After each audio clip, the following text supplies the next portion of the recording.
Thursday afternoon kitchen counter டாப்ல உள்ள மைக்காலாம் பிச்சுக்கிட்டு வந்துருச்சு. இன்ஸ்பெக்ஷனுக்காக வந்திருந்தப்போ மெயின்டெனன்ஸ்ல கம்ப்ளைண்ட் ரெஜிஸ்டர் பண்ணியிருந்தோம். அதை சரி பண்றதுக்காக எந்த ஒரு இன்ஃபர்மேஷனும் முதலே கொடுக்காம சடனா காலையில வந்துட்டாங்க.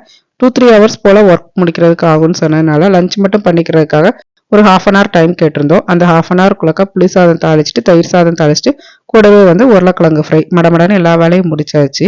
பட் ஒர்க்கு ஒரு 1 hourலயே முடிச்சிட்டாங்க. வுட்டை ஃபுல்லா ட்ரில் பண்ணி எடுத்துருந்ததுனால வீட்டுக்குள்ளக்க ஃபுல்லா வுட் டஸ்டா நிறைய இருந்தது. கிச்சன் ஃபுல்லா அதை ஃபுல்லா திரும்ப கிளீன் பண்ணி எடுத்துட்டு கொஞ்சம் டைம் இருக்கவே ஃபாண்டன்ட் ரெசிபி ட்ரை பண்ணலான்னு சொல்லி தான் ட்ரை பண்ணியிருந்தேன். பையனோட பர்த்டேக்கே ஃபாண்டன்ட் பண்ணி நம்ம கேக் மேலே டெக்கரேட் பண்ணுறதுக்கு வைக்கணும்னு ஆசைப்பட்டேன். பட் டைம் இல்லாதனால அது செய்ய முடியலை. ஃபாண்டன்ட் நிறைய மெத்தடில் செய்யலாம். நான் ஜெலட்டின் யூஸ் பண்ணி தான் செஞ்சுருந்தேன். பட் இந்த மாவு பிணைஞ்சு எடுக்கிறதுக்குலாம் ரொம்ப நேரம் ஆச்சு. பட் எதிர்பார்த்தபடி நல்லா சாஃப்டான ஃபாண்டன்ட் கடைசியில் வந்திருந்தது. ஒரு 1 hour போல் ஃப்ரிட்ஜில் ஸ்டோர் பண்ணி வச்சு கேக் மேலே டெக்கரேட் பண்ணலான்னு உள்ள வச்சாச்சு.